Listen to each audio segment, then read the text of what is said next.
ভিডিওটিতে আপনারা দেখতে পাচ্ছেন কিছু উচ্ছিষ্ট খাবার, যেটাকে উচ্ছিষ্ট খাবার বলাটা মারাত্মক ভুল হবে। কেননা এই খাবারটা কোনো মানুষের কাছে স্বপ্নের মতো। আমি গত কয়েকদিন আগে দেশের যতগুলো শীর্ষস্থানীয় মেডিসিন কোম্পানি রয়েছে, তার মধ্যে একটা মেডিসিন কোম্পানির অ্যানুয়াল পিকনিক বা ফ্যামিলি ডেতে অ্যাটেন্ড হওয়ার সুযোগ হয়েছে।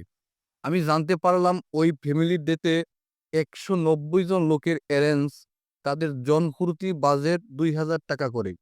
এখানে যদি ৳২,০০০ না ধরে ৳১৯০০ ফি ধরতো, বাকি ৳১০০ করে এই টাকাটা টোটাল জমা করলে হয় ৳১৯,০০০।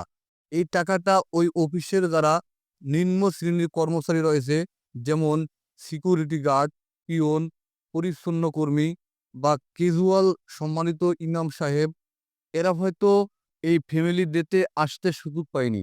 এদের মনটা একটু খারাপ। তাই ৳১৯০০ এদের মাঝে সমান হারে ভাগ করে দিলে এদের ফ্যামিলি অন্যান্য সদস্যদের নিয়ে এরা হয়তো একবেলা ভালো খাবার খেতে পারত। তারা যে পরিমাণ খুশি হবে সেটা হয়তো অকল্পনীয়। তাই আমাদের উচিত এরকম এরেঞ্জ করার আগে এই বিষয়টি মাথায় রাখা।